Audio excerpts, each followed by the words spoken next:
scale this up.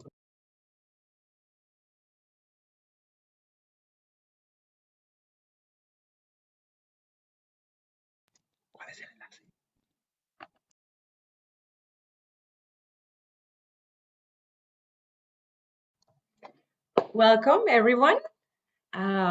Welcome to the Multi-Stakeholder Facilitation for Future-Proof Food System webinar.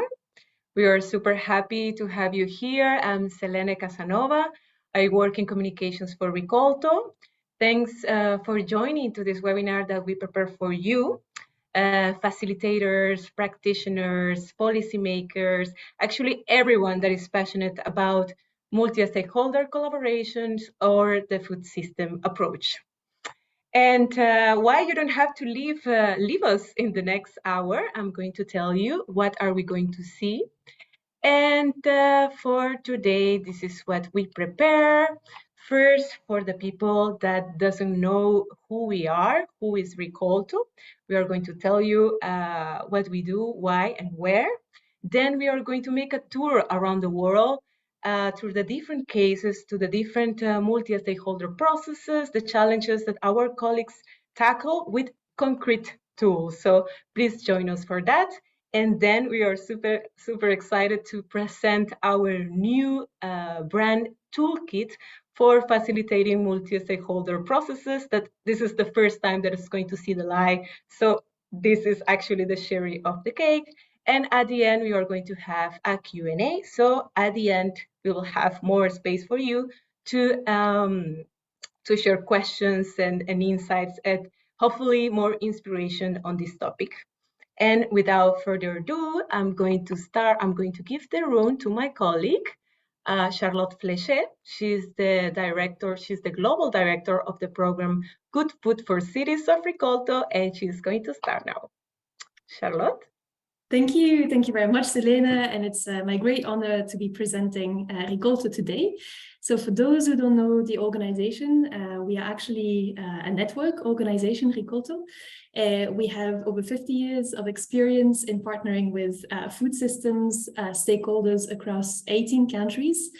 Our mission is to promote a sustainable income for farmers and nutritious, affordable food for everyone. Annually, we work with about 200 farmer organizations and we reach 104,000 farming families worldwide. And we also have partnerships with 30 cities around the world working on improved access to healthy and sustainable food. So next slide, please. Thank you, Selene. So what's Ricolto's recipe? Well, we work across 3 strategic priorities in all our programs. And the first priority is sustainable food production, where we basically try to foster the adoption of sustainable practices and also build resilient communities. And the second strategic priority is inclusive markets, where we focus on ensuring that smallholder farmers are connected to markets under good conditions. That means price, that means access to services, that means having a committed relationship with buyers, but also making sure that consumers, particularly mainstream and vulnerable consumers, are also able to access produce from those markets. And then the third strategic priority is the enabling environment, where we target policy changes and improve governance either of a particular sector, in the case of cocoa, rice, or coffee, or better governance of a local food system. As some of you may know, we have 3 global programs. The first one is a sustainable rice program, where we try to increase access to markets for farmers, but also try to reduce greenhouse gas emissions from rice fields. The second global program is the Cocoa and Coffee program, which aims to build resilient cocoa communities, focusing, among other things, on diversification of produce and income through agroforestry, but especially striving for a living income in the cocoa and coffee sector for farmers. And then finally, the last global program is the Good Food for Cities, which I'm very happy to coordinate. And this program aims to increase access to healthy, sustainable, nutritious food. And we're working on different entry points, such as food distribution, logistics, urban food policies, and also healthy canteens. But besides these three programs, we have also cross-cutting commitments that we try to implement in all our programs. The first one is youth engagement, and investing in young people, particularly those that have bright ideas that can contribute to a sustainable food system transition, for example, young entrepreneurs, among others. And we also focus on gender inclusion, using a gender mainstreaming approach to try to eliminate gender-based inequalities and also promote equal opportunities for women in the agri-food sector. And then finally, the last cross-cutting theme is climate action and environmental sustainability, where we focus on the adoption of regenerative agricultural practices and more efficient distribution systems, and also reducing food loss and waste throughout the chain. So that brings me to another key topic in our program, and these are the three cross-cutting approaches that we have. Each of them actually have multi-stakeholder partnerships at their core. Without them, we wouldn't be able to do the work that we do. And the first of those approaches is inclusive business. Basically, one of the key assumptions of our programs is that we need inclusive business relations between producers, buyers, and consumers to create the right incentives for more sustainable practices in the food chain, also to make sure that no one is left behind. And of course, that means working with different actors in the chain. The second approach is the food systems approach, which I'm sure a lot of you are very familiar with. And it basically stems from this recognition that no single organization can solve issues in food systems by themselves. We each have our own perspective, we each have our own expertise, but we need to see these interconnections between different areas of the food system. And that basically means that a lot of our efforts are really focusing on promoting co-creation between different actors, but also learning together about specific topics.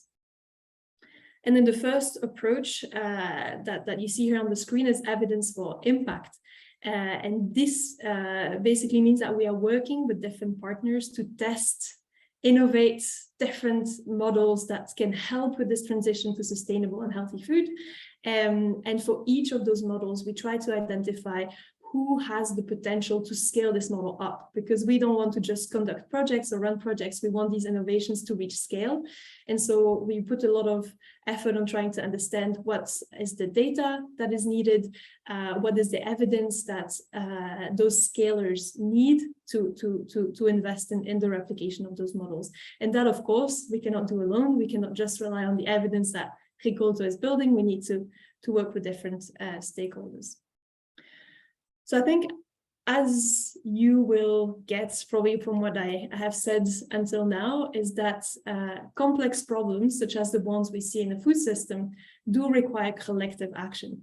As I said before, no single organization can tackle these challenges on their own, particularly when we're talking about interrelated challenges such as food insecurity, climate change, biodiversity loss, economic inequality. And that's why at Ricolto, we focus on building bridges, on bringing people together. And that's really at the core of our DNA. So we build bridges between smallholder farmer organizations, private or public companies, local authorities, national authorities, academia, civil society organizations, consumer organizations, across both rural and urban areas. The next slide, please. And that brings me to the key topic that is occupying us today, which is that of multi-stakeholder partnerships. Why are we at Ricolto focusing on multi-stakeholder partnerships? And that's because we believe, we are convinced that this is, when done well, when multi-stakeholder partnerships are done well, they can be a really powerful tool for systems impact, especially on food systems. So why do we think that?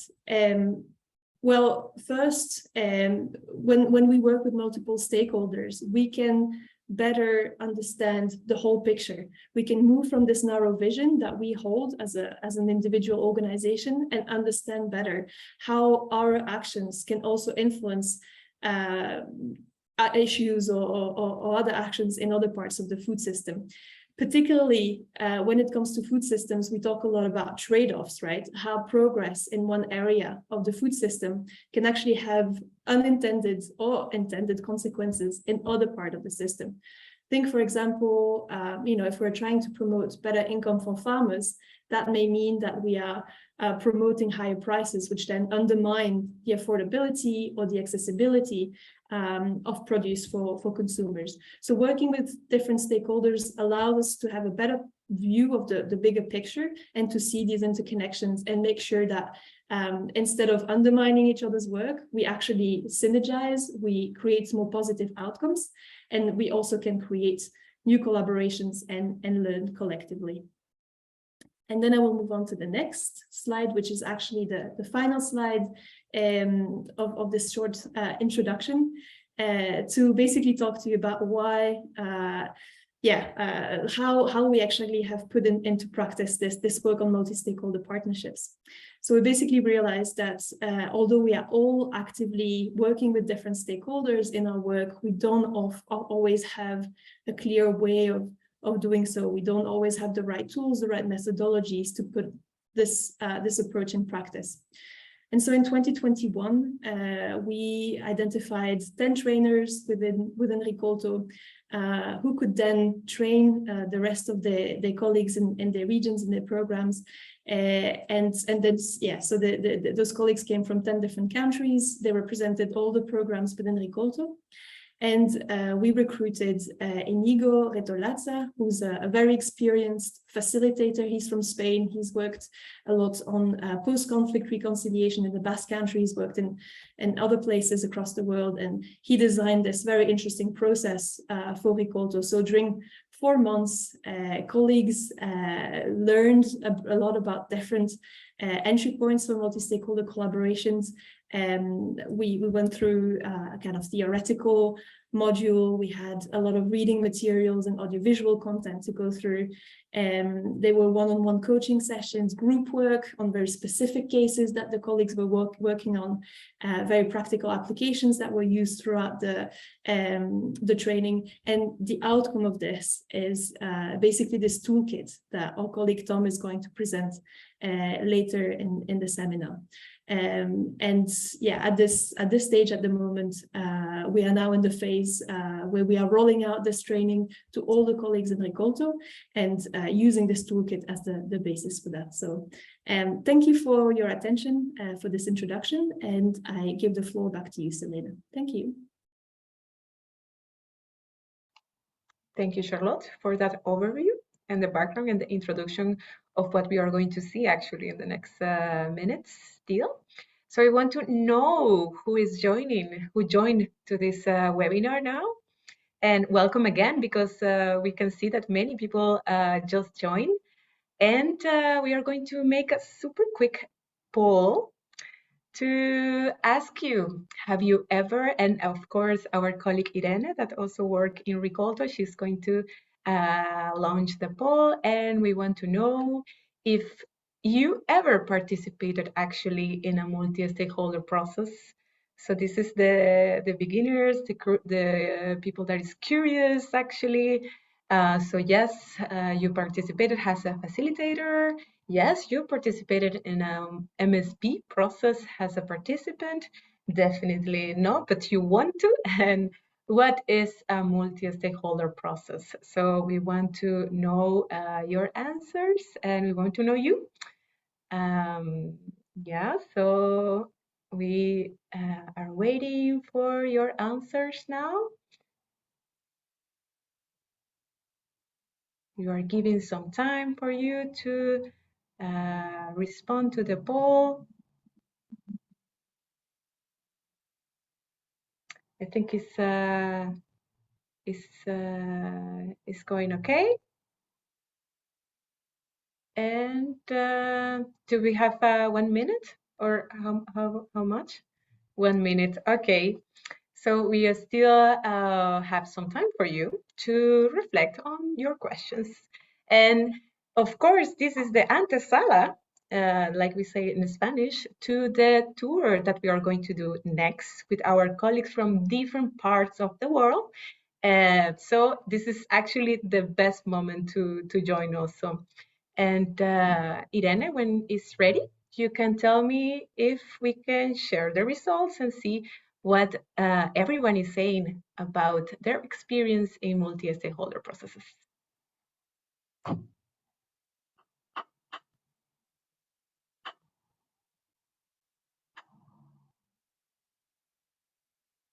Are we ready to share?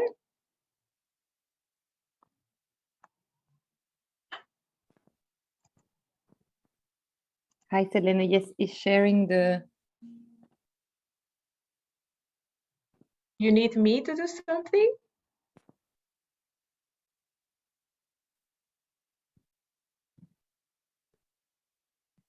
You need me to stop sharing?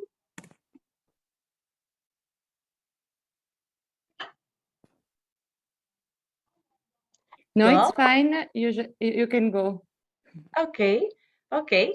So we are going to share, or we go already to the world tour? I guess we are ready. Well, let me share with you the first case, or the first place that we are going to visit, the first experience is in Arusha, in Tanzania. Our colleague Kane Mawanda, he is the coordinator of the Good Food for Cities program in East Africa. And he's going to tackle the area of the system thinking in multi-stakeholder processes.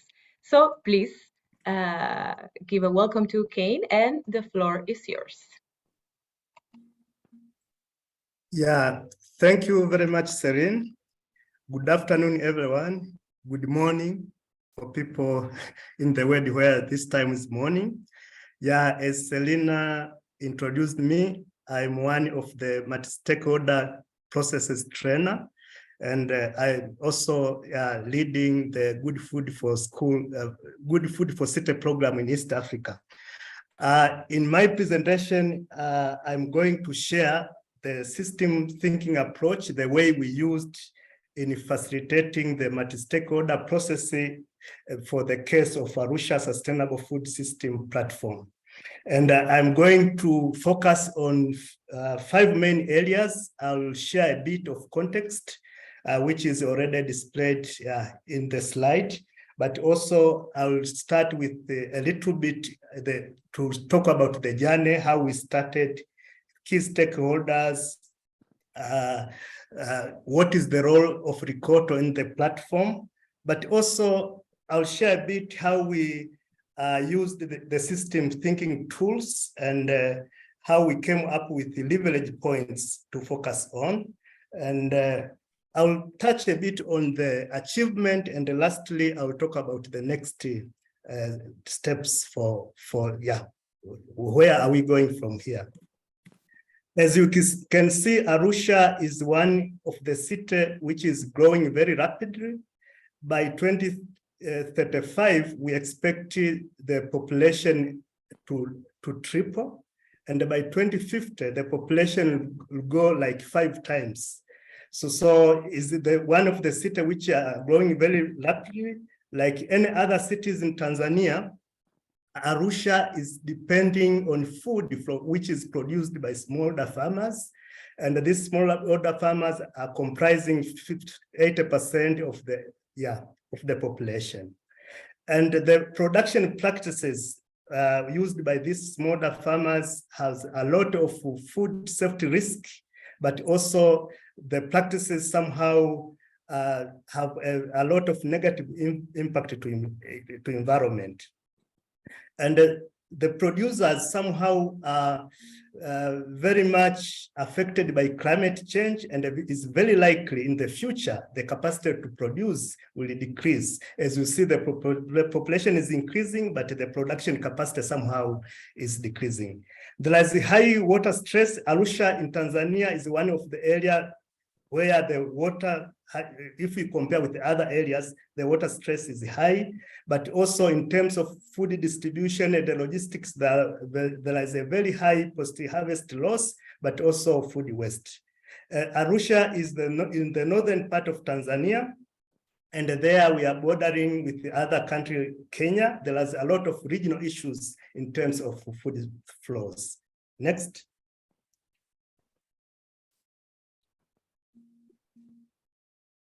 Yeah, in terms of the journey, actually, the platform was triggered by many things. Especially one of the incentive was in 2014, where Arusha joined the Milan Urban Food Policy Pact. So as part of commitment of the Arusha City to Milan Food Policy Pact, yeah, it was one of the incentive to start this platform. But in 2018, the actors in the food sector, this included NGO and some participants from Arusha City Council, initiated the Arusha Food Safety Initiative. This initiative dedicated to address issue of food safety in the city, especially to make sure that the cities in Arusha are getting food which are safe, but also, yeah, are well nourished. And in 2019, we did a study. We did a number of studies. One of the studies revealed that there is a high level of contamination in terms of food safety. And this study was used as a reference really to sensitize different stakeholders in terms to sensitize them to engage in the issues of food safety. But also in 2019, we worked with our one of collaborator, ICLE, and we developed Arusha City Council Food System Policy Framework. And who kind of stakeholders who was involved in this process? Mainly, we involved different stakeholders like NGOs and others who have interest to provide different services along the chain. But we involved also different safe food production actors. We involved regulators and supporters of food safety standards, youth incubators, but also the key actors was those who are in the business itself. The members of farmer business organization, traders, market operators, and the consumers. But also city authority was at the center, as I said, due to the commitment of Milan Food Policy Pact. The role of Ricoto mainly is the coordination of the platform, and the platform comprised of 5 working groups which are engaged in different areas in the food system, which ranged from production, from distribution, but also people who are engaged in consumer awareness. So there are 5 working groups which is coordinated by Ricoto.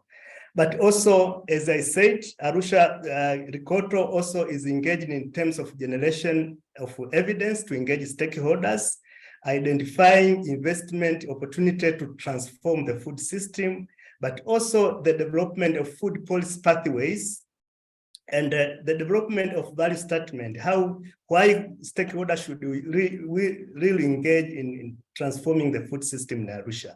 But also Ricoto has a role of organizing different policy dialogues, but lastly is investing a lot in terms of capacity building of the actors in the chain from production up to the consumption. In the consumption side, the focus is more on consumer sensitization in the areas of food safety. Tools used in terms of engaging stakeholders, we used system thinking tools. And by using these tools, we identified leverage points. Which areas we can make a difference if we really engage in transforming the system. The first one is the sustainable food production practices. And in this area, the main aim is really to make sure the production practices does not harm further the environment. This is on the production side, but also on consumption side, to make sure that the production ensure the food safety for consumers. So issue of the chemical contamination and the biological contamination is addressed in this kind of practice engaging by producers. But there is issues of efficient food distribution models, which ensure that the food which is reaching the consumer in city of Arusha is affordable due to the efficiency in terms of food distribution. But not only efficient, but also in terms of the distribution system, ensure that the level of contamination which was revealed by the study is well addressed by making sure that the food is reaching the consumer efficiently and they are able to consume safe food.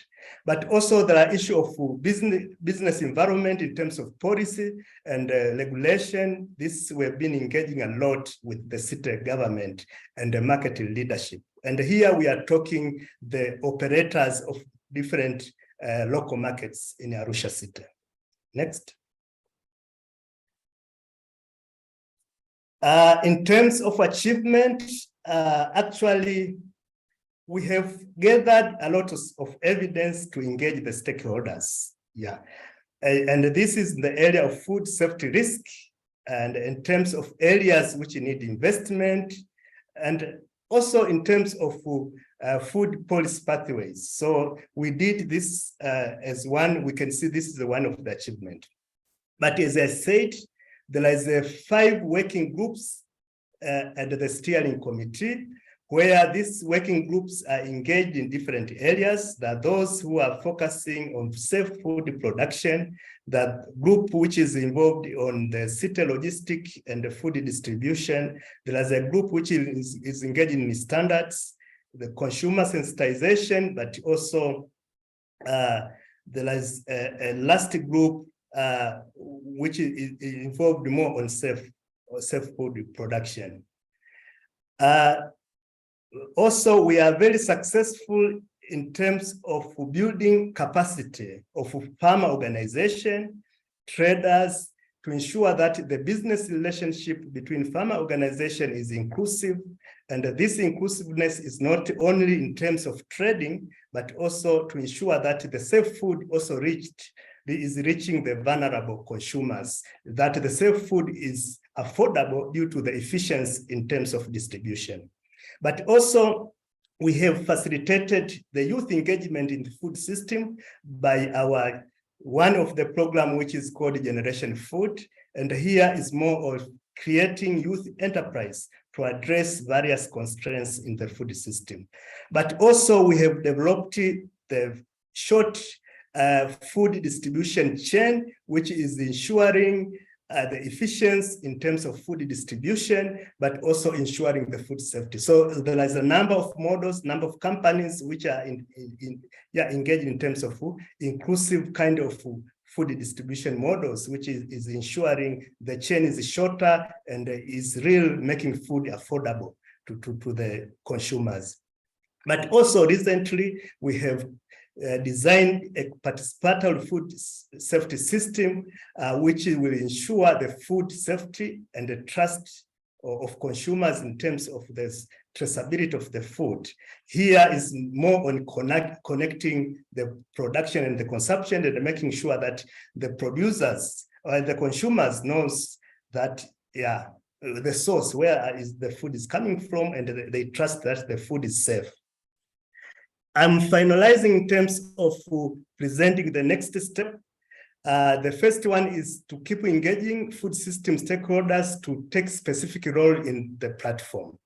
As I said, we are using the food system approach. Ricoto as one organization cannot address all constraints. So here is really to engage the stakeholders, each stakeholder to take a different role in transforming food system. But also continual learning from the intervention by the stakeholder around 5 working groups by using learning and the change tool and the feedback loops. Here really is to learn from our actions. What are results our action are providing, and which areas maybe we need to adjust our actions. But also another issue is to adapt the results in terms of unintended and intended effects, or positive vis-a-vis negative results. Sometimes the action can lead to the negative effects on positive, or can lead to unintended effects. So it's really learning and trying to adapt our intervention accordingly. But also, we still see that we have a big role in strengthening the capacity of stakeholders to strengthen the participatory food system and the traceability system, really connecting well the production and the consumption.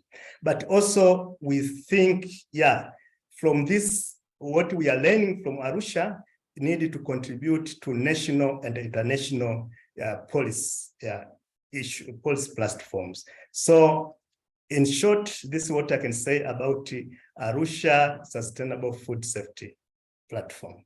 Thank you. Thank you, Kane. Very clear, actually, and I think everyone is going to have questions for you. And if you were listening to Kane and you are already working in with a system thinking approach, and also you are interested in the tools, please stay at the end because we are going to share our toolkit, and we will try to make a quick poll now to engage you still in this conversation. So the question is, how does system thinking enrich your work? We have the options: not at all, we don't use this approach, we lack the tools actually to apply this approach in our multi-stakeholder processes. We actually did an initial analysis using system thinking tools, but we left at that. System analysis is our daily bread and butter. So that is also one of the questions. And yeah, so please go ahead and tell us. Okay, and you already reply, and your answers are, well, not at all, we don't use it, no one. So we are very lucky that everyone is using that. We lack the tools is the 18%, then another 18% did set that they did an initial analysis, but they left it at that. So they did that, but they didn't continue using that. And the majority, the 65% system analysis is their daily bread and butter. So we are talking with system thinkers, I think. Okay, and now we continue our travel and we are going to the north now. And please, we are going to give the floor to Catarina Belén. She's also the program coordinator of the Good for Cities program in Belgium. And she's going to talk to us about the stakeholder engagement area. Thank you, Selena. And hi, everyone. I am Catarina from Ricolto in Belgium. And I was one of the lucky ones that could follow the international multi-stakeholder process training. The challenge in our Belgian case is to provide healthy food at school. Belgium is in the top 3 of countries with the most unhealthy eating patterns. 1 in 5 children under the age of 18 is overweight, 6% struggles with obesity, and these numbers are rising. More and more children live also in great poverty and have to go to school on an empty stomach.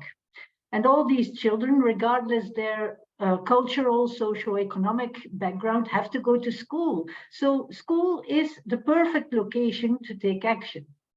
But schools, more and more schools are closing their kitchens and no longer offer school meals. The procurement procedures are way too complicated, and the focus often lies on a low price, which leads to bad quality of the school meals.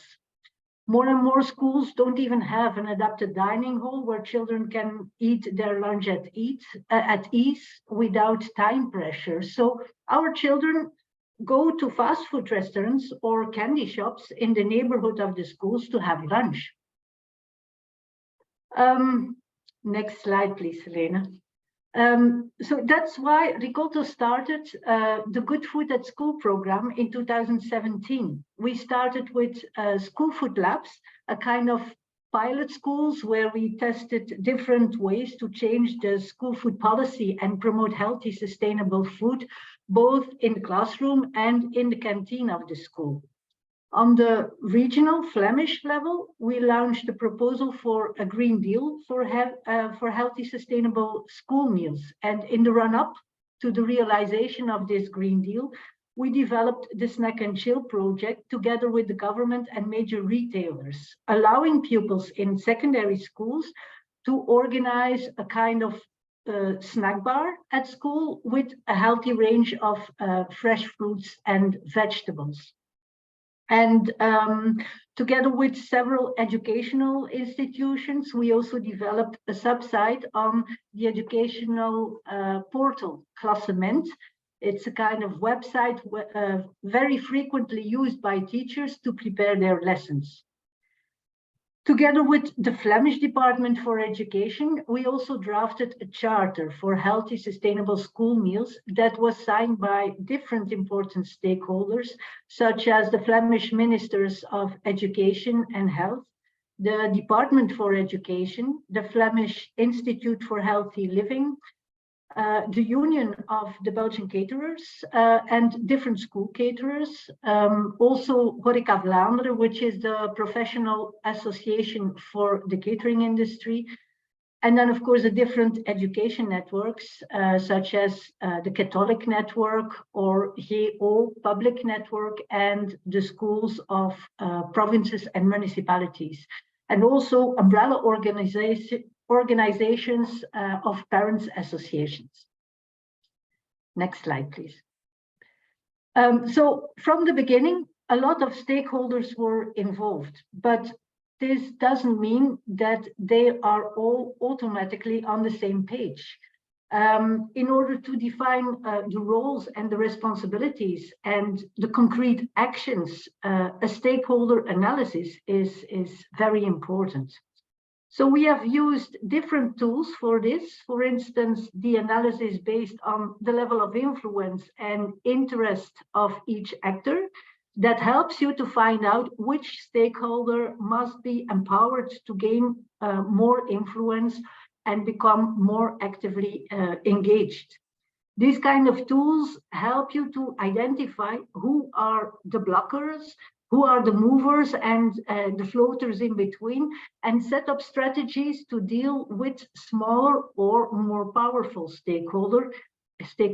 And in our case, for instance, the sector of the school caterers is a very competitive sector. So it's really necessary to take enough time for trust building and the creation of understanding between the different actors in order to define in a transparent way the different roles and responsibilities together with these stakeholders.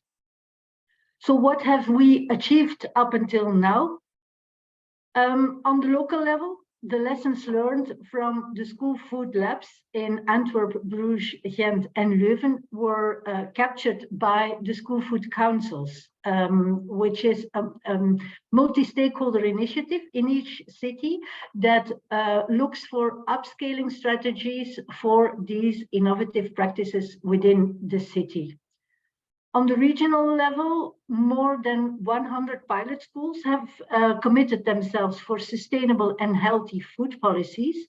And we have also developed a toolkit for schools with a step-by-step plan, which has been downloaded more than 1,500 times up until now.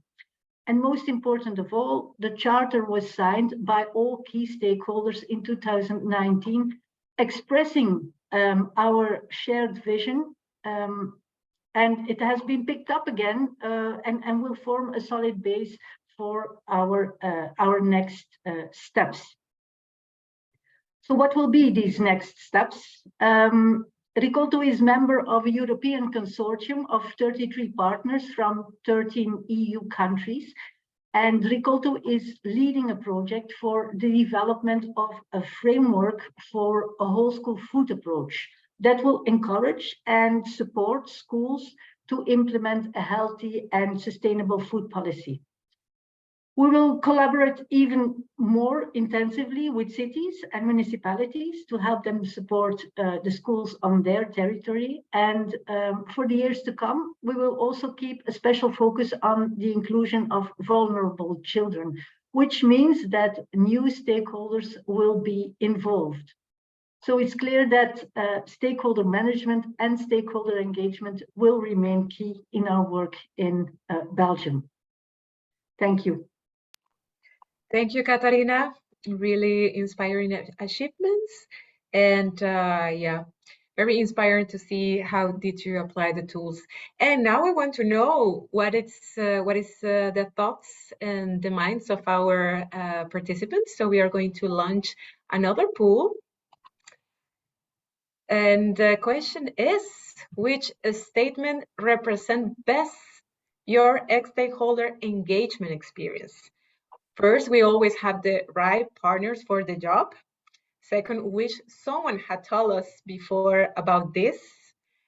Third, we are natural-born networkers. And fourth, we cannot get rid of these blockers that Katarina also mentioned. So we are launching the poll now. Please let us know. And in some moments, we are going to share it.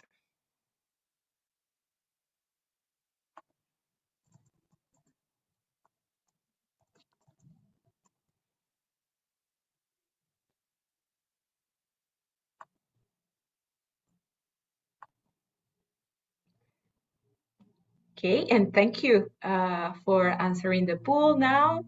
Let's see, which statement is the one that represents to the majority of the participants today?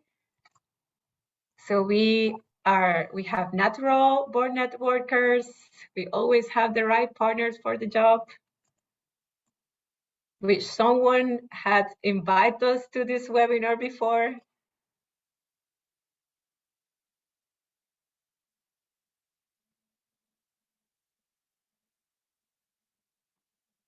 Is the now we want to the tension is growing, but maybe everyone is seeing it on the screen now. And what we have, I have a hint. I think we are in a webinar full of natural born networkers. Okay, well, we are going now again to the south, and please join me to Indonesia with our colleague Muhammad Ulil Asan. He is the project coordinator of the Coffee and Cocoa program, and he's going to tackle a very nice and important area of MSP processes, shared visions. So, Ulil, please. The floor is yours. Thank you very much, Selene. Can you hear me well? Perfectly, Uli. Okay.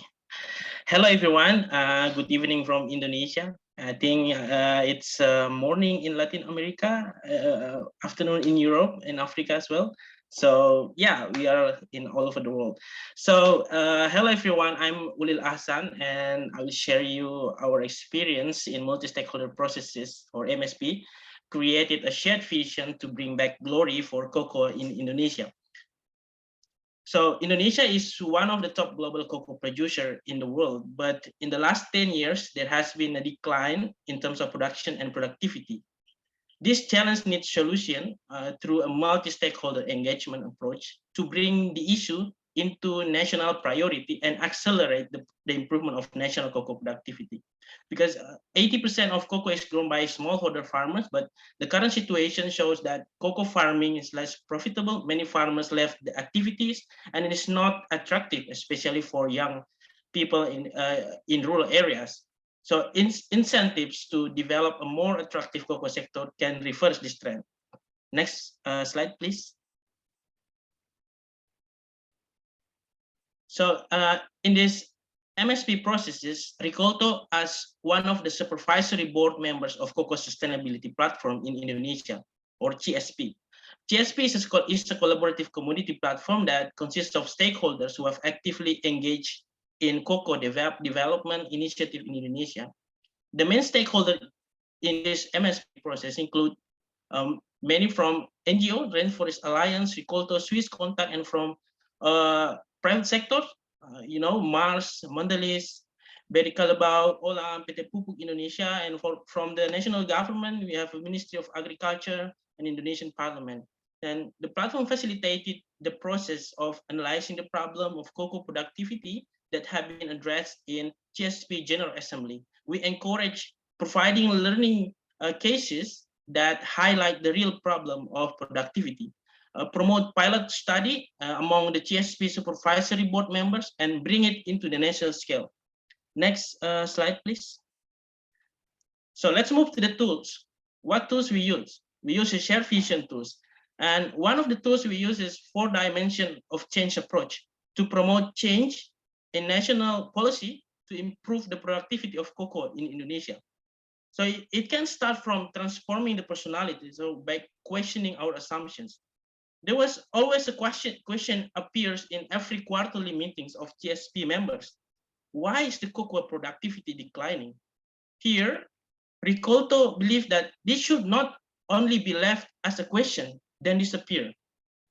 So it requires an immediate collective action and solution, of course. The next dimension is relational change by identifying central issue, drivers, and leverage points for actions. Ricolto has learned from its previous experience in the program areas, in which 20 to 30% of farmers do not use fertilizer properly due to expensive price, and there is no specific fertilizer for cocoa. Farmers always using rice fertilizer to apply in cocoa farming. So Ricolto brings this issue to the General Assembly in GSP, promoting specific formulation and subsidy scheme for cocoa fertilizer. It was agreed become the agenda to advocate at the national level. And together with GSP supervisory board members, we created improvement plan, conducted field trials for specific fertilizer in our program areas, involved PT Pupuk Indonesia. It's a state-owned enterprises to provide and testing a specific formulation of cocoa fertilizer. So the trial result was successful, and proven to increase cocoa production. So the evidence was presented to the Ministry of Agriculture to promote policy change at the national level about fertilizer improvement scheme for cocoa commodity. Here, the structural transformation happened when the shared vision embedded in the GSP governance system and connect with the national government. And the last dimension of change is cultural change. It is a change in the way we do things. We build common understanding of key challenges by co-creating a pilot on cocoa fertilizer. After convincing the Ministry of Agriculture, the ministry then developed a trial in ministry's cocoa intervention areas. The result was positive, and there was a significant increase in the trial locations. This joint sense-making was successful and led to the next step, in which the Ministry of Agriculture drafted the fertilizer subsidy scheme policy document to be brought to the national parliament. And finally, the draft was accepted, and cocoa became one of 9 strategic commodities to subsidize under the ministerial decree on subsidized fertilizer for agricultural sector. So let's move to the achievement. Next slide, please. So the achievement, the subsidy scheme, the achievement will surely increase access for specific cocoa fertilizer, reducing cost structure for the farmers, and improve fertilization practices among cocoa farmers. Also, in the last year, there is a significant increase, approximately 10% of cocoa production in the trial areas after the implementation.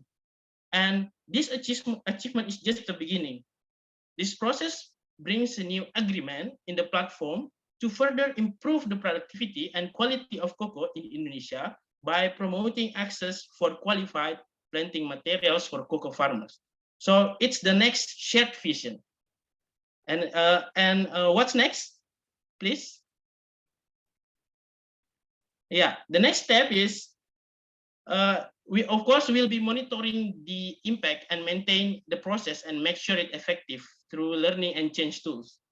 Yeah, and it's also required intensive socialization and dissemination regarding the scheme to promote replication in GSP member areas and collaborate with local governments that have potential cocoa production in the region.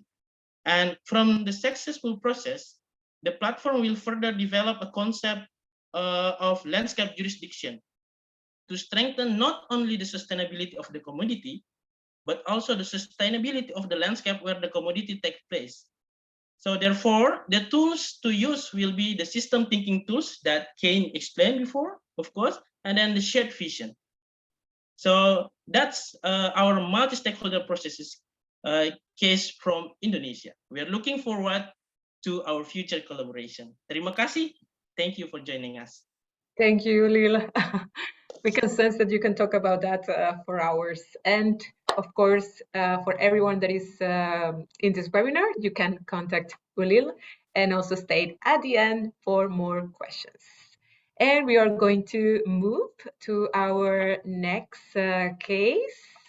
And again, we are going to stay in the South, but now in South America. And we are going to talk about multi-stakeholder governance. And we have our dear colleague, Mariela. She's the program coordinator. She's the coordinator of the coffee program in Latin America. Mariela Wisman, please take the floor.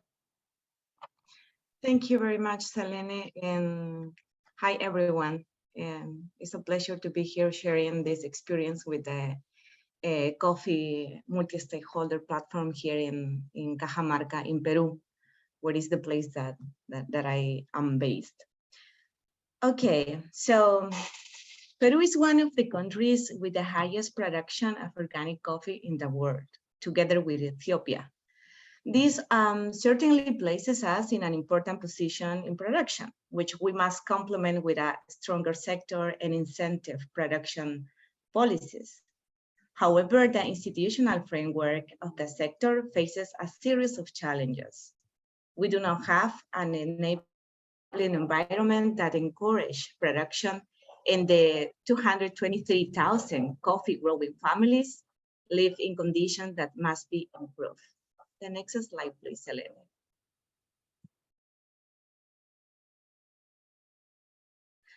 So in 2020, different stakeholders, particularly producer organizations, began the process of creating a space that brings together a diversity of actors from public and private sectors, with the purpose of articulating and discussing the major challenges and opportunities for the sector in the Cajamarca region. So we are talking about to a subnational level.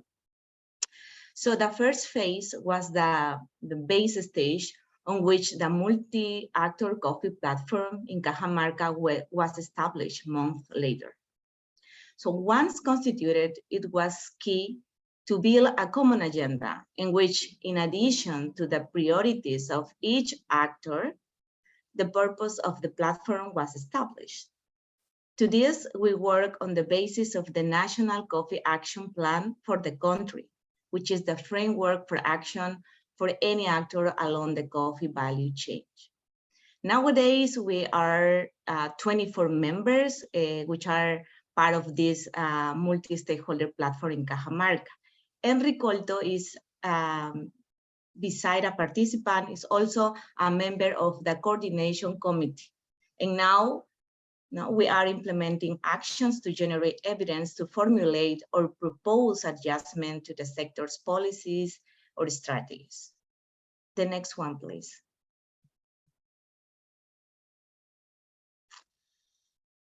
Before starting to act, we review it as part of those beginners, members, of the first members. We review the structure of similar spaces, similar platforms in the region.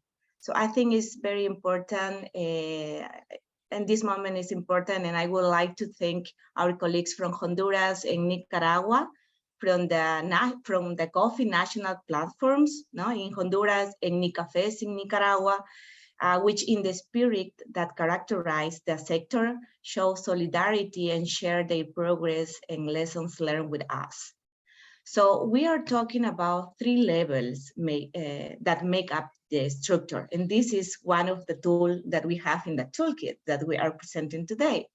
So we are talking about 3 levels. The one is the strategic level, is represented by the assembly.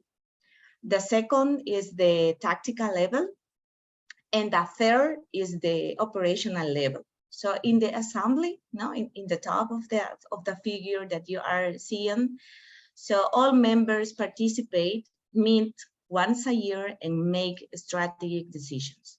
So that is the assembly.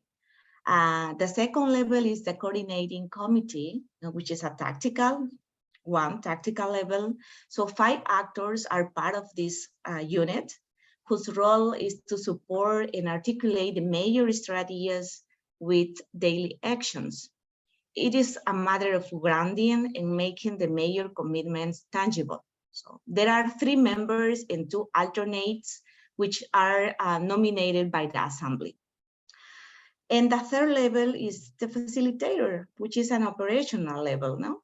A professional hired to energize the platform, to ensure coordination and encourage joint work. So this is a neutral actor who facilitates the participation of all members. And there are also specialized committees whose functioning depending on the initiative of the members in the annual agenda. The next one, please.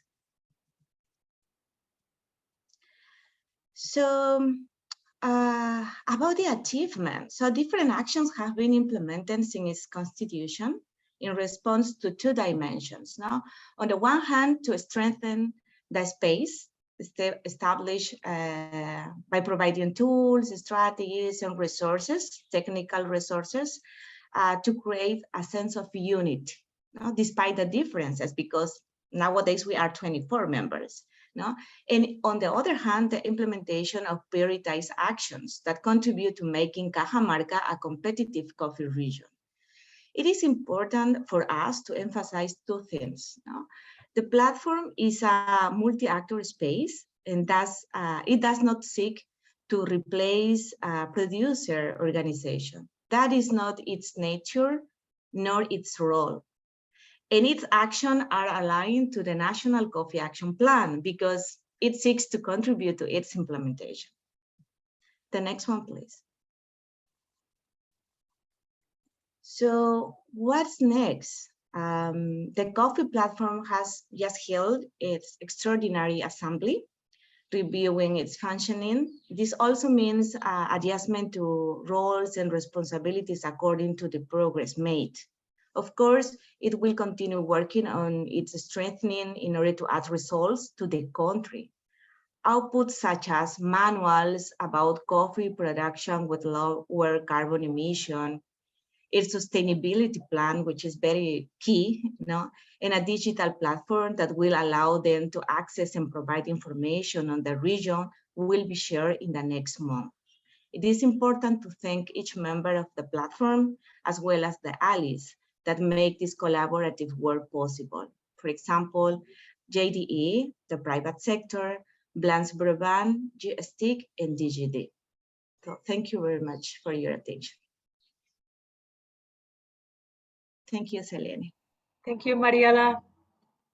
It's also very inspiring to see this strong process of consolidation of this new, you feel almost new, but it has some time platform. So we are going to go. Thank you, Mariela. We are going to move to our next case, but not so far in Central America. And we are going to give the floor to our colleague Ninoska Hurtado. She's the project coordinator of knowledge management, COCOA project in Central America. And she's going to talk to us about learning and change. Thank you. Good morning. Thank you. Selene. Ninoska, you are going to in this moment, I'm going to speak Spanish and translation. Yeah.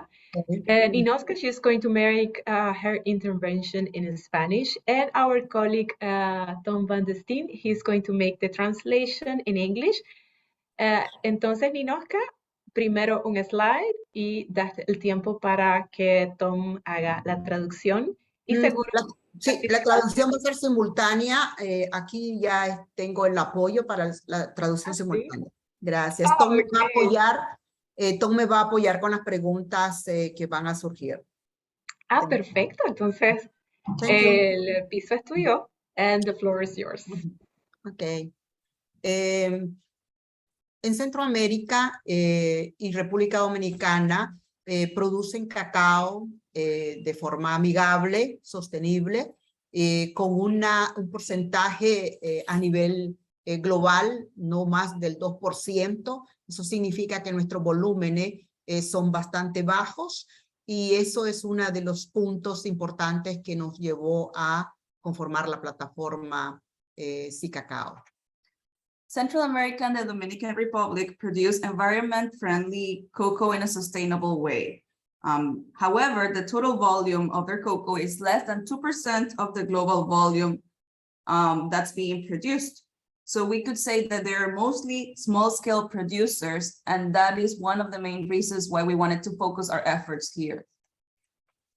Eso significa que para nosotros, a partir de la identificación de problemas, de propósitos comunes para construir una visión compartida entre los actores de la región, el sector tanto público y privado, interesado, sobre todo los ministerios de Agricultura, se creó un espacio que permitiera de manera conjunta construir una estrategia para conformar la plataforma multiactor, que no solamente generara conocimiento, sino también se pudiera dar un proceso de reflexión.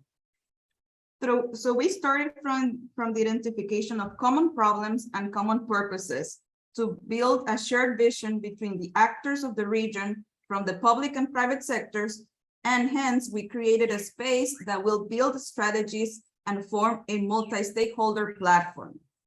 Through this platform, knowledge is being generated in the region, and we are betting on changes through national and regional public policies. A nivel de nuestras herramientas y todo este proceso que hemos venido desarrollando, Ricolto ha sido a través del proyecto de gestión del conocimiento y de la cooperación suiza, junto con muchos actores aliados, han llevado diferentes herramientas que hemos generado a través de la reflexión, del diálogo, del intercambio de la experiencia, y esto ha permitido la conformación del comité de cacao centroamericano y República Dominicana, llamado SICacao, e integrado por representantes del sector público y privado de la región. Ricolto, through this knowledge management project, together with the Swiss Cooperation Agency, has been facilitating these processes with different tools. We have generated reflections, dialogue, and exchanges of experiences through the formation of the Central American and Dominican Republic Cacao Committee, SICacao. It is made up by representatives of the national cocoa multi-stakeholder platforms from 8 countries in the region. Next, please. Next.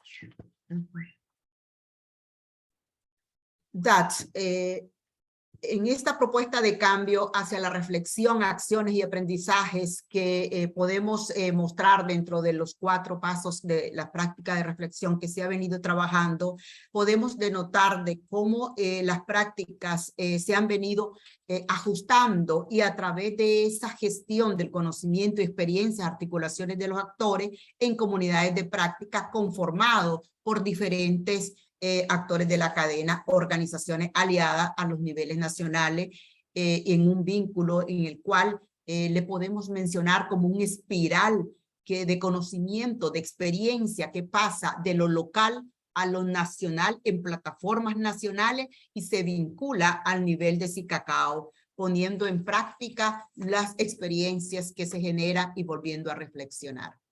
There are proposals for change, actions, and learnings among actors in the cocoa value chain at the country level.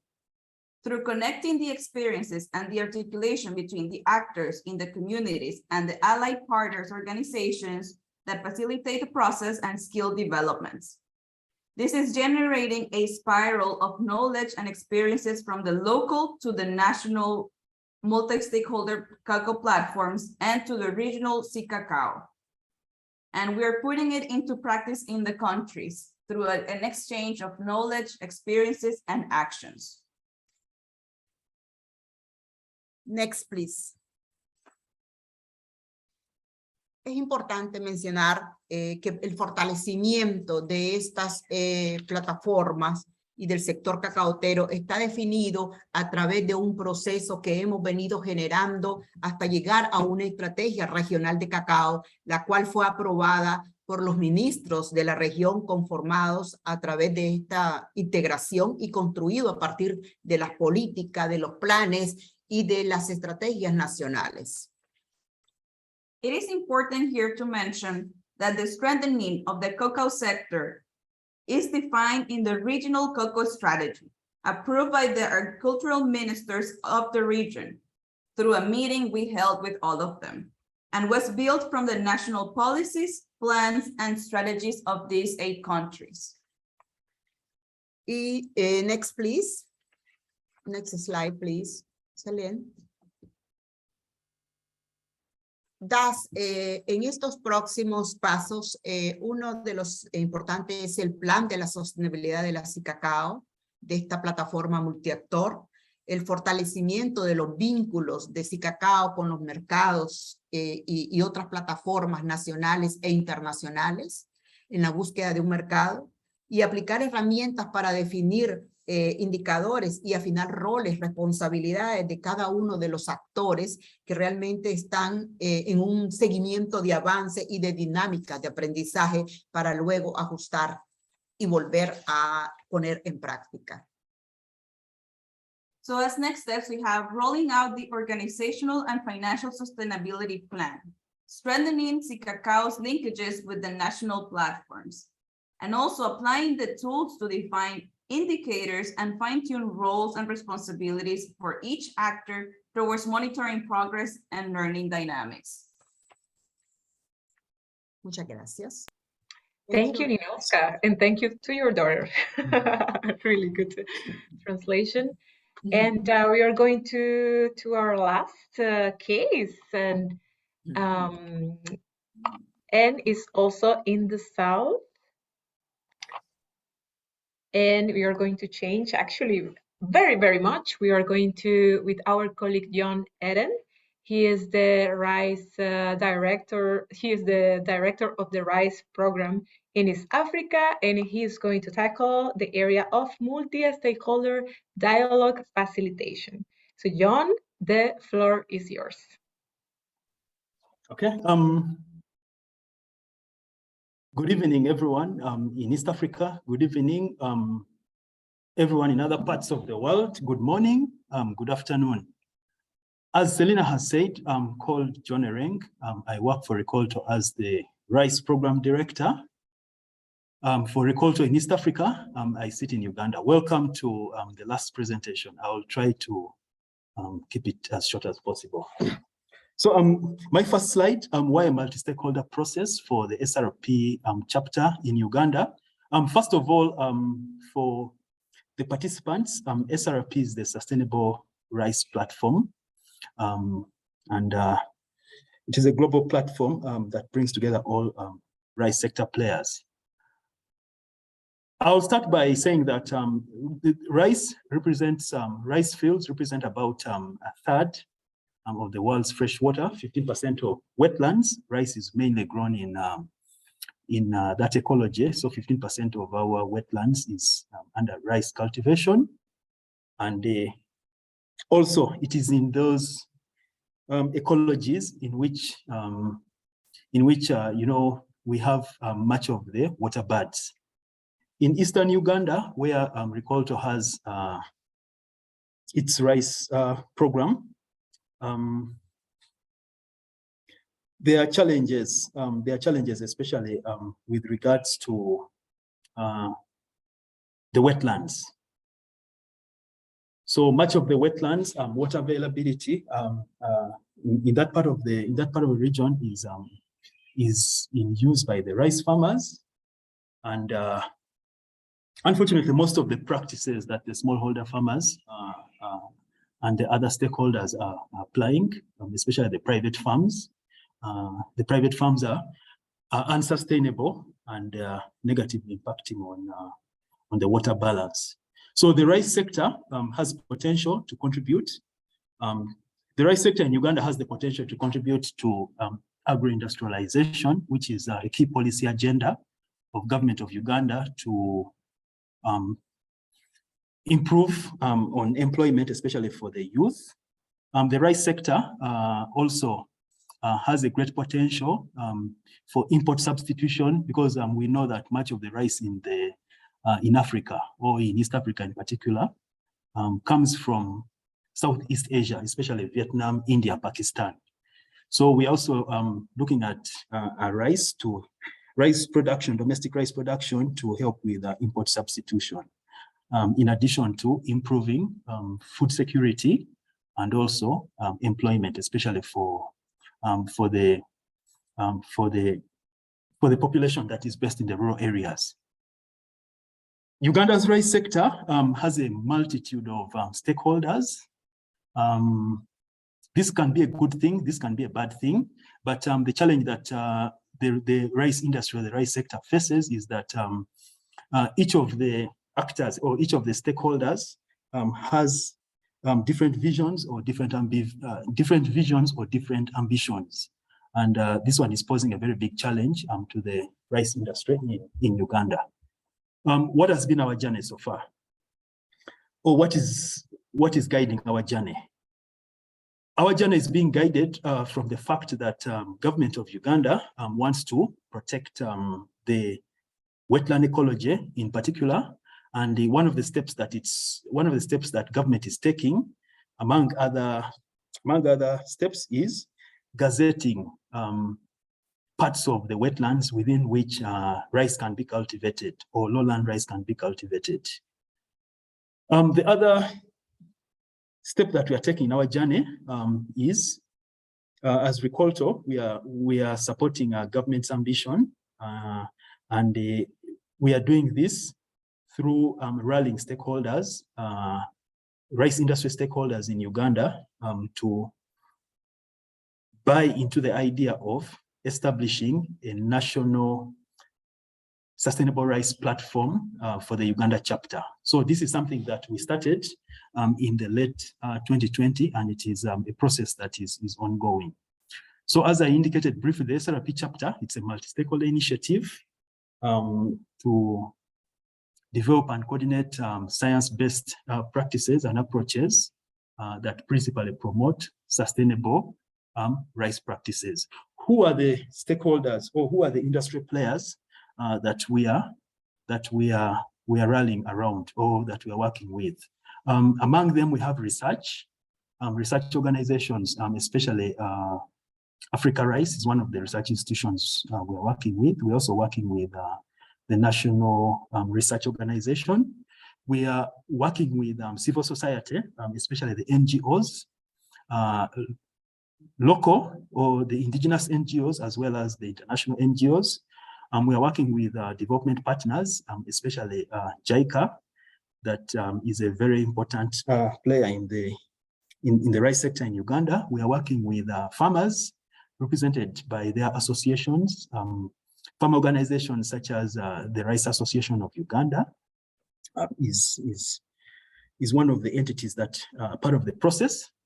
We are working with the processors through the association, that is the Rice Millers Council of Uganda, as well as the public institutions.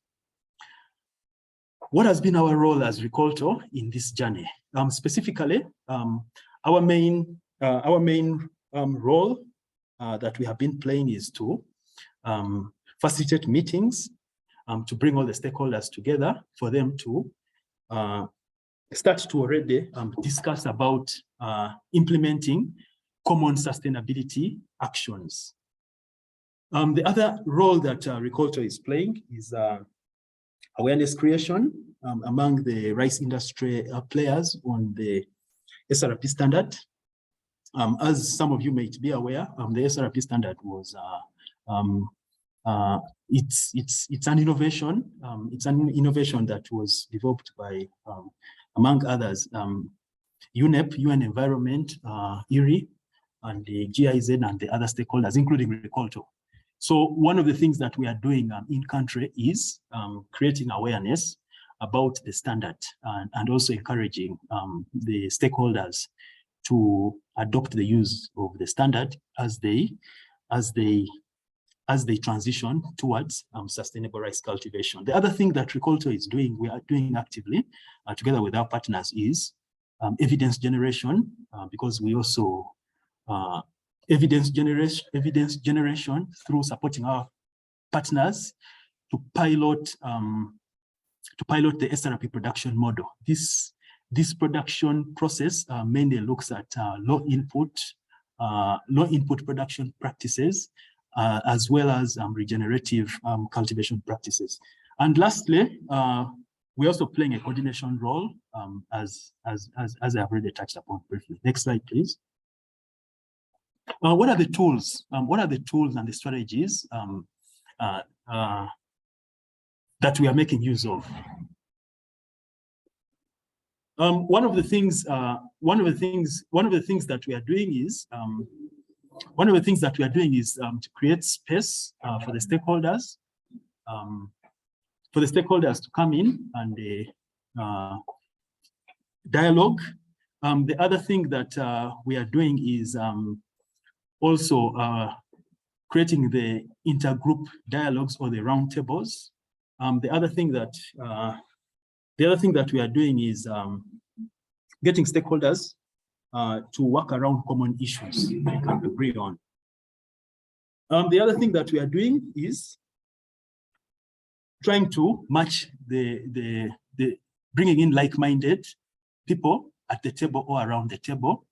And this is to, among other things,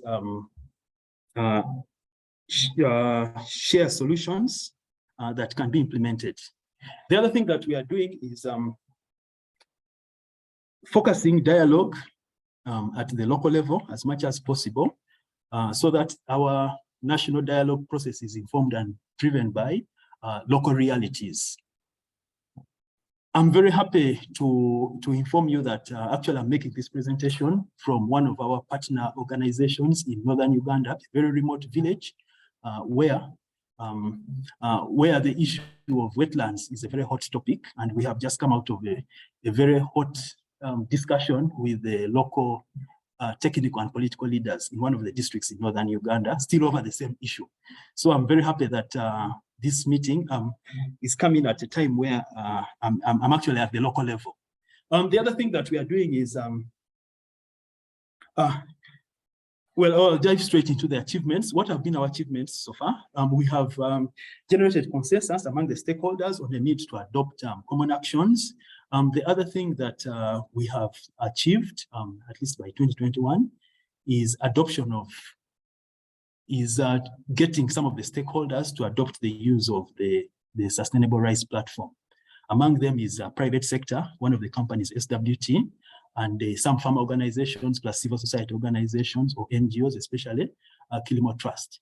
Then very important, or most important of all, is the fact that government of Uganda has recognized the use of the SRP standard in two policy documents, that is the Agriculture Sector Strategic Plan and also the Draft National Rice Development Strategy. This is a 10-year document, 2021-2030, to guide rice development in the country.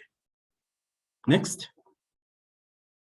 In terms of next steps, one of the things that we want to do is to get the National SRP chapter formally registered in Uganda. It is still currently a loose organization, but this is an ambition that we are pursuing with our research partner, Africa Rice. The other thing that we want to do is to domesticate the global SRP standard to suit the Uganda context. Very many stakeholders, this is a document that, this is a framework that has been developed globally. So the industry has requested that it needs to be domesticated and adapted to our local context. And this is something that we are responding to as Ricolto. The other thing that we are doing is to expand our membership base to include conservation-based organizations and financial institutions. We know that it's one thing to know about the practice, but then it requires investment. So we are already in discussions with some financial institutions on prospects of them including sustainability in their lending and due diligence processes. As well as conservation organizations, we are already in touch with IUCN in our Mbale office, Eastern Uganda, to see how we can get them on board to support, especially around landscapes or sustainable rice landscapes. The other next step that we are looking at is support stakeholders to align production and trading practices with the requirements of the SRP standard. This is something that we have been doing, we are going to continue doing. And of course, the last one that we are looking at as a next step is come up with a framework, M&E framework, that we can use to track the progress that we are making in as far as reaching our indicator targets and also reaching the targets that the government of Uganda has set, especially the NDC target that government of Uganda has set for to achieve by 2030. Thank you so much. Thank you, Jon. We hope that this last case really triggers the curiosity, actually, to now met our toolkit. So now we are going to give the floor to my colleague, Jon van der Steen, who is the impact coach of Ricolto. And he is going to unveil the toolkit. Thank you, Selena, and a good day to all of you. It is my pleasure to talk a bit more about the toolkit that we have developed, which is available in English, Spanish, and French. And so what you see here is basically the main operating screen, home screen within the toolkit after the introduction that helps you to navigate the whole toolkit. As you can see, it's constructed around the 6 elements for each of it, which we just heard an interesting case study by our colleagues, by our MSP facilitation experts in the organization. And so for each case, for each dimension, we're diving deep into the concepts, the tools, and the attitudes. So allow me to quickly show you how you can navigate the toolkit so that you can explore it more in detail afterwards when you download it from our website. So, for example, we would like to know a bit more about concepts related to stakeholder engagement. So we dive into the pages that are dedicated to the concept. So you can see here more about participation, about power, to use the power cube also to learn a bit more about the imbalances that could take place in a multi-stakeholder setting. Then we go home again and we can see, for example, the tools. We would like to know more about tools to come up with a shared vision and the collaboration in a multi-stakeholder setting. So we click on tools and we see here some general instructions about which kind of tools you could use, what the process would look like. If you would want to see a video also to help you a bit better on navigating these tools, there is also a video that can be of support. But of course, each tool that is mentioned here is described in detail in the annex. So by clicking on a tool, you immediately go to the annex and you see there in the annex the different tools explained, described, with some guiding questions, with some examples that help you use the tools, apply them to your case. If we go back home, again, always the same home page, we see the different dimensions again, and we could click, for example, on attitudes, how to support the creation of a governance mechanism for a multi-stakeholder process. So we see here all the attitudes that are required, like eldership, creativity, letting go. And interestingly, also each attitude page has a section on useful resources to read, to watch, and also learning questions. So questions that can guide you to become better at facilitating this dimension of a multi-stakeholder process. Finally, let me just quickly share the index of the annex with the tools. These are all the tools. So on page 41, you will find all these tools in a list, and you can quickly click on any of them to access. For example, I would like to figure out how do I use the 4 rooms of change for learning and change dimension. Okay, good. and that's how you access it. So again, this is available on our website. We will share the link here in the chat. It's recall.to/MSP Toolkit. And that's how you can access the tool. Let me go back to the presentation because I would like to finish here with what we can offer you as well in supporting your multi-stakeholder process or any process that involves several stakeholders and that is part of your work. So on the one hand, we offer development of policies that can help guide sustainable food systems. We also support the setting up of the governance mechanisms of such a multi-stakeholder process. And if you're eager to get your hands dirty with ground, with healthy and sustainable ground, then we're happy to fertilize your projects on short value chains. Our experts, they have honestly a wealth of knowledge ready at your disposition, so don't hesitate to contact us. If you go to our website, recall.org, Hire Us is the section where you find all the information on the services we provide. And if you go to recall.to/MSP Toolkit, that's where you can download the toolkit in English, Espanol, et Français. Over to you, Selena. Thank you, Tom. So now you know where to find it, and we are going to ask you something very important. Let's hear from you now that you join us till the end of this webinar. We hope you really find it inspiring and with really concrete tools and cases to start improving or just go ahead to improve your skills in facilitating multi-stakeholder processes in food systems. So a chat bomb, okay? Let's use the chat now. How do you feel after this webinar? First, you can say, I cannot wait to read the toolkit. You just scratch the surface. I would like to dive more into the topics. Third, I feel inspired. Thanks for that. And fourth, a little bit disappointed. It's not what I expected. So please use the chat. Tell us what are your thoughts about this webinar, and we still have some minutes for the Q&A, right? Let's see those chats. Okay.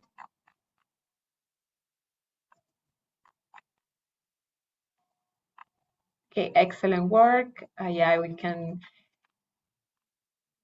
read some of your message already. Feel inspired. Thanks a lot. I feel inspired. Gracias. I would like to dive in more in the topics. That's Angela.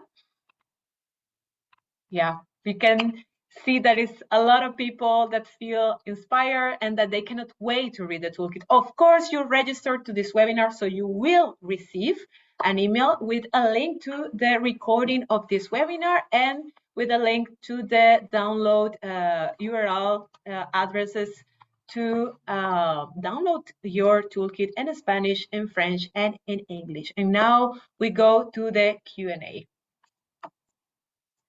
So if you have, I'm going to stop sharing so we have more room for engagement.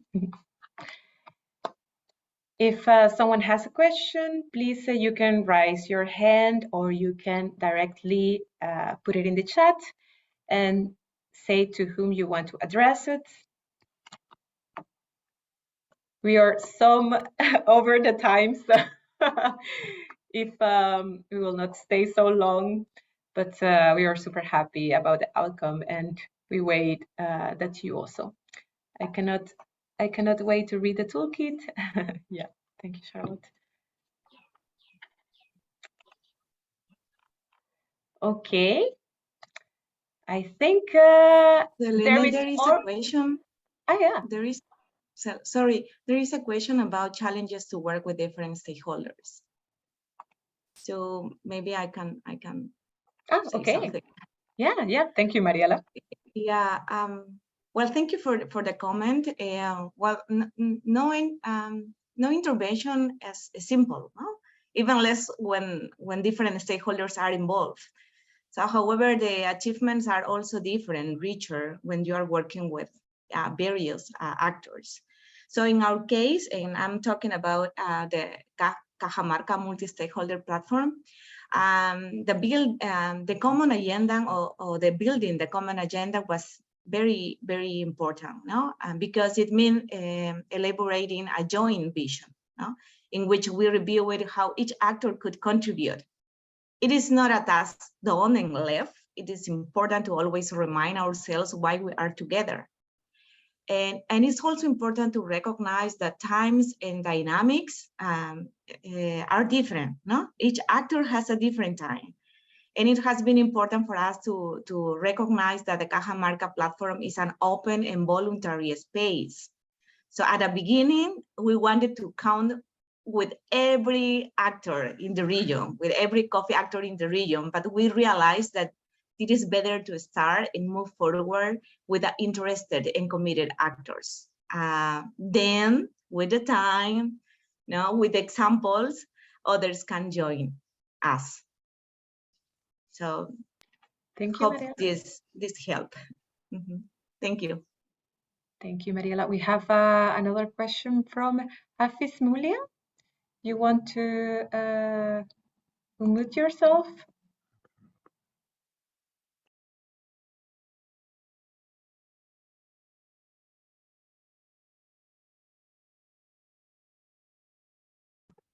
Okay, thank you so much and for the presentations. It was great.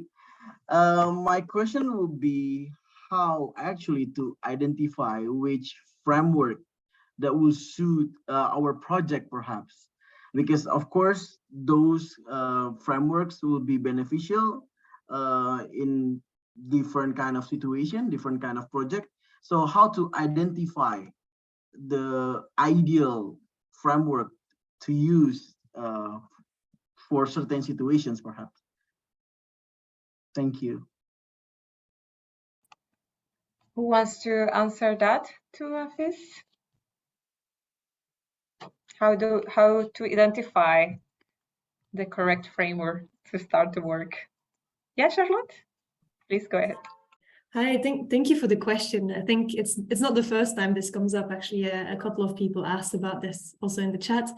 Actually, there's not a single answer or a right answer to your question. I think it really depends on what you want to get out of that multi-stakeholder process that you're involved with. So it really, I think you have to start by identifying, the needs.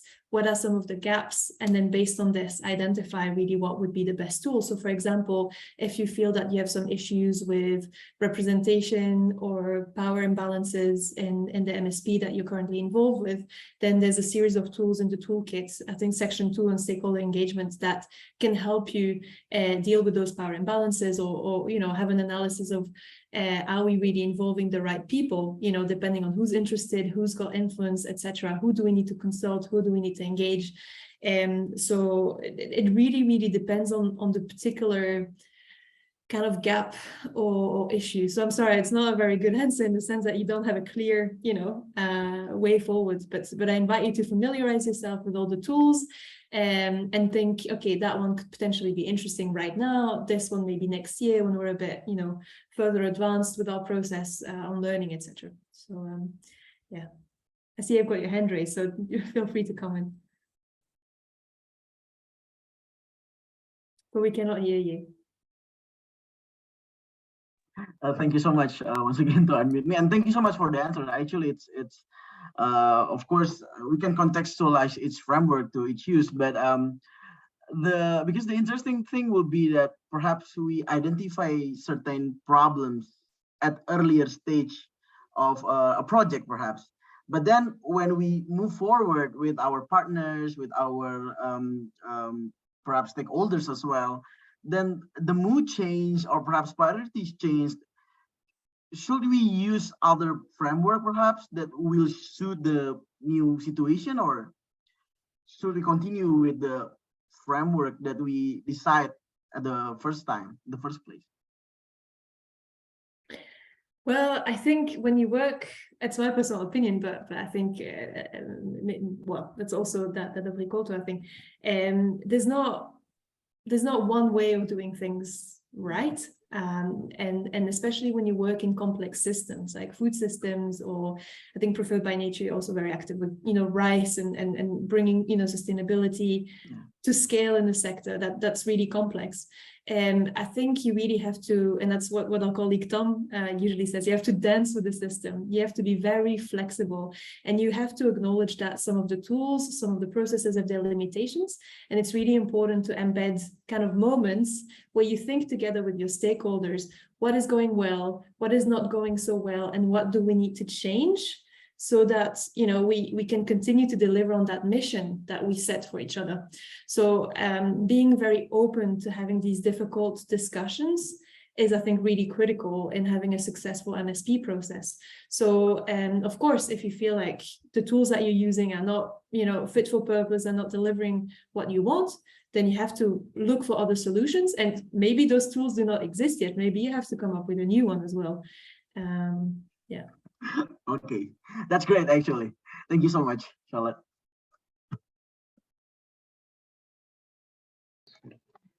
Thank you. If there's not more questions, we have to thank to everyone, to all of you for joining, to all our colleagues for the time devoted to share their cases and their experiences. But also we want to thank to all the partners and allies of Ricolto all over the world that truly believe that multi-stakeholder collaboration is a big part of the food system change. So thank you, everyone. We are going to share still an email with all these resources, and you always can find all this information in our website in Ricolto. Thank you, everyone. Thank you, everyone. Thank you, Selene.